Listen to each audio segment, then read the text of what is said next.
muna kamo ha, kayo ha, mga baguhan ha, na mga parak ha. Before mo mukuan og mga dirty jobs, ano nyo kung kikin sa inyong target, ha? Kaya hindi nyo alam, after 5 years, 4 years, 3 years, 6 years, or 10 years, hindi nyo alam kung ano yung kinita nyo dyan. Yun din yung makakapagwala sa inyo, mawawala kayo dahil, unsa may kinita na ko, na atay kidnapon di rin ako, gilan grab nila, tapos, ganyan. Sus ko, magtiba-tiba mo, paldo-paldo mo sa inyuhang giisahan na tao. Tagpila ray kuan ninyo, 20 mil, 30 mil, naka 50 ang uban, kay kuan sa mga papel-papel, tapos kinita ninyo, gipalit ninyo sakyanan, gipalit ba ninyo yuta, gipalit ba ninyo unsa ba yung, gipalit ba ninyo bag sa inyuhang mga babae, o unsa ba, naka-travel, kana ang inyong gikita, ha? Sa unsay gibuhat ninyo nabati sa isa ka tao. Mura pod ang inyong katsugihan. Ha?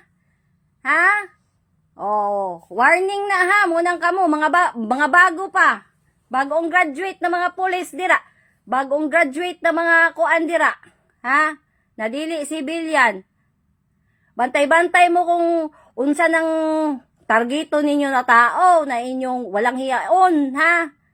Kay dili pa na kapag abot sa pila ka tuig, ang karma, ang karma ninyo, wa mo kabalo, ang inyong gitarget pala, di pala basta-basta, ha? Muna ha? Sabot mo, alam nyo anong ibig kong sabihin? Ha? Kay, ngayong mga bago na ngayon, kay 2026, may mga bagong graduate dyan, ha? Kay wala. Kamura po iligpit, kamura po iikuan.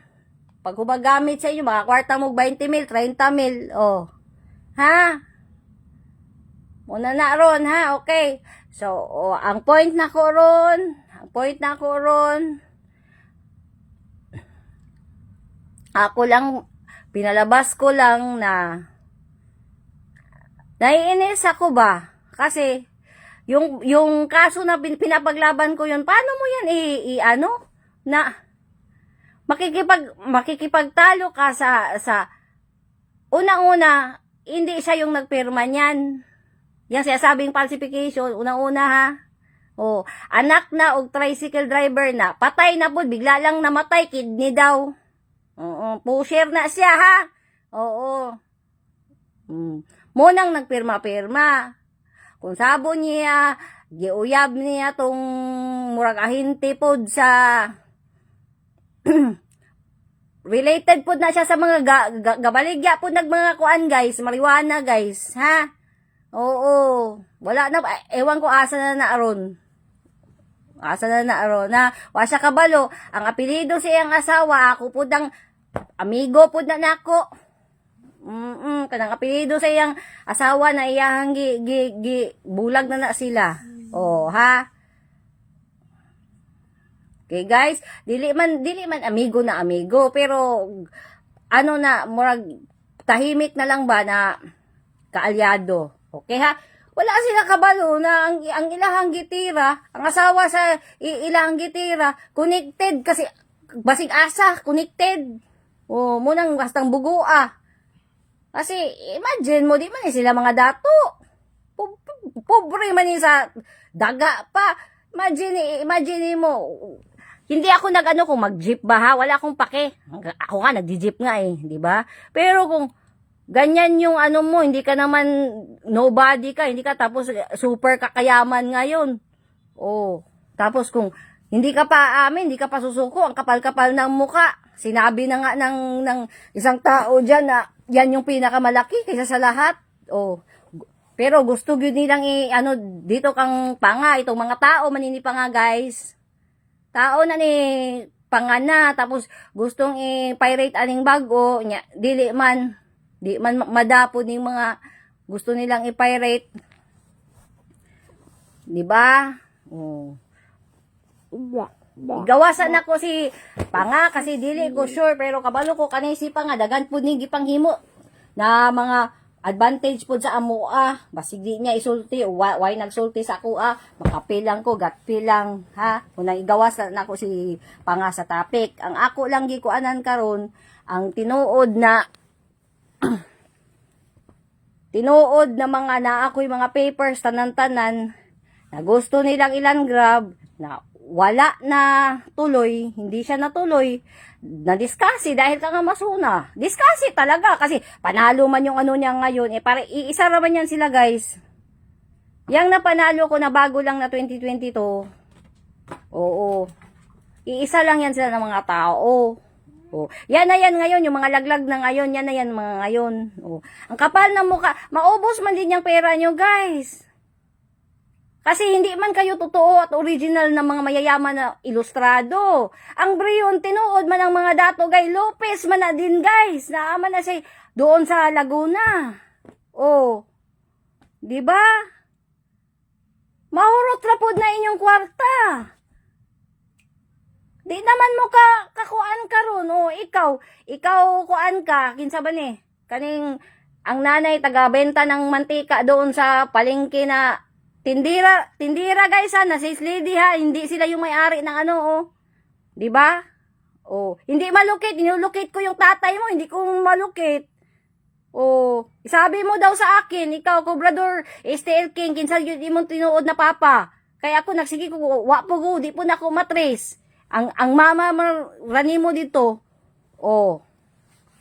'Di ba? Mga riton pa ka sa Mandaluyong. Oh. Karon unsa may nahitabo nimo ron? Gitagak ka. Oh. Tagakon jud ka kasi maghuna-huna man na sila. Ang papa ko kuhang ko korason man. Oh, sao man na nimo. Oo. Mupusta gyud ning isa kaning gwapa. Di ba? Dili sa imo ha. Oh, muna na aron. Ha? Kung anak love you. Asan yun? Init-init. Ha? Love you, nak-nak. Ang ako lang gustong i-ano ngayon. Teka lang guys ha. Kasi under ko muna yung aircon. Wait lang. Wait lang guys.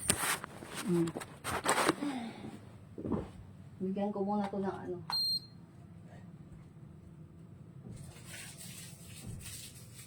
Wait lang.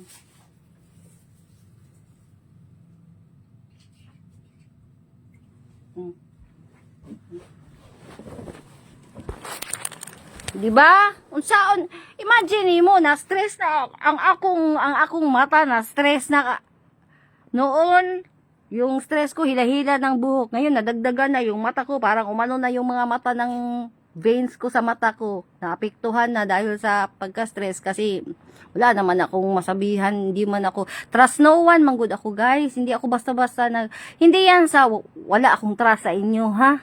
Hindi lang ako basta-basta magsasalita ng ano kasi baka malink, maano tapos kung ano na namang ma-mix ba ha. Oh, yan lang yung akin guys. Nagpapalabas lang ako na yung ngayon na bago, yung kinuha yan si Kunyo. Okay na yan. Kaya may good point sa akin si Ulo kay panahon man kang Ulo, 'di ba? 2024 October na September akwit o okay na yan siya. Kasi lahat man ng ebidensya inano ko na. Oo.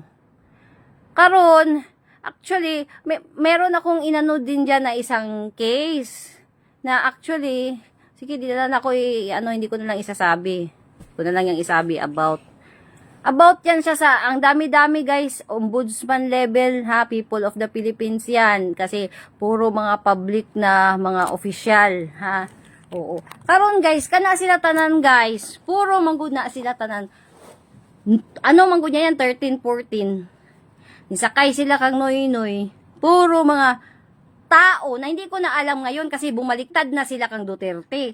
Puro na mga tao ni Aguila. Noon yan ha, 13, 14, 15, ganyan. Ngayon marami namang bumaliktad, 'di ba? Meron ngang kang Agila, bumaliktad, nandito na sa admin. 'Di ba? Marami nang bumaliktad ba, hindi ko na alam kung anong mga status. Oo. Itong ang letter V din, itong mga letter V na dami-dami ding pera ngayon, 'di ba? At first, kala mo doon sila kang itong mag-asawa na mga first family, tapos hindi mo rin alam, 'di ba? Hindi mo rin, kasi marami na rin naiinis sa kanila. Double face din. Kasi naman good guys, matanda na yung mga original, mga anak na, lahi magud ang dagan sa mga utok aning mga anak. Dili man tungod anak pareha sa papa. Nga na magud na siya guys. 'Di ba? Example kani si Agila. Direct to the point, idol man ako ni si matanda na Agila. 'Di ba? Kasi direct to the point talaga. May pagka ako pong amahan. 'Di ba? Dili siya same ba na kung pag sa anak na pud sa anak. Pero wala man ko kay mahimo sa anak kasi ang mga anak pud mupatuo man pud ka amasuna. 'Di ba? Sila tanan, padaplin sila. Kung unsa sakit na kung isulti, padaplin sila kasi alam nila na may purpose yun, may anggulo yun. Pagkalas na anong gusto mo yan kay pagkalas para rapod na sa ilaha.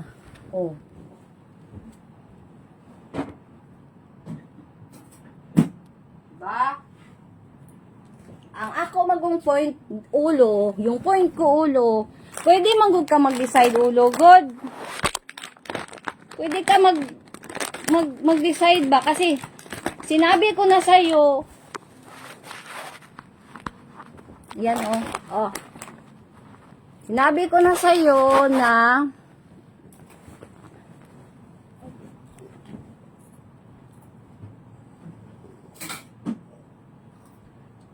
matagal, overstay na yan siya dyan. Dapat October 7, release na yan siya, 2025. Sa tinuod lang. Dapat nga hindi nga yan siya dapat kinuha at hinuli. Diba? Dapat nga, diba? Oo. Kasi, ang sabi yung paghuli sa kanya, yung noon daw niya yan. Wala namang walang proof na dapat siya huliin. Wala.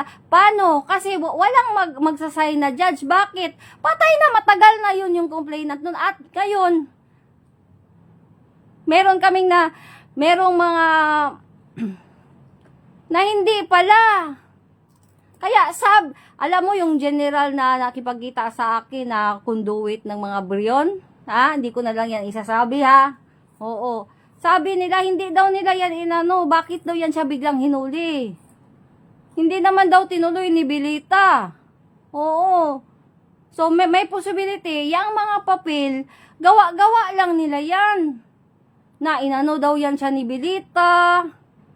Kasi tsahin niya yan, paborito niya yan. Paborito si Kunyon yan. Yung Bilita na yan. So, may possibility, ulo, na yung mga papel-papel na yan, ginawa-gawa lang nila yan. Diba? Sasabihin, yung kumuha sa kanya, sasabihin na, utos, daw yan, yung sa dati. Akala niya, wala akong alam. Wala lang, sinakyan ko lang yan sila lahat. Naghintay lang ako ng tamang oras, saka ko isasabi. Yung hindi niya alam, 4 yung nag-send sa akin na mga insider. Basta, meron akong proof na yung paghuli nila ay hindi yung falsification. Kasi ang sinasabi ng yung hepe doon sa Taguig is falsification. Kaya niya hinuli yung December 7, 2022. Oo, di ba? Ngayon, hinintay ko talaga ang tamang pagkakataon. Tapos sinabi ko na sa inyo, no, hindi siya. Marami nang niligpit na nila kasi yan lahat, guys. Taguig na mga na mga kunsabo nila na in and out or active or hindi active na mga para. Wala, niligpit na nila yan sila guys lahat.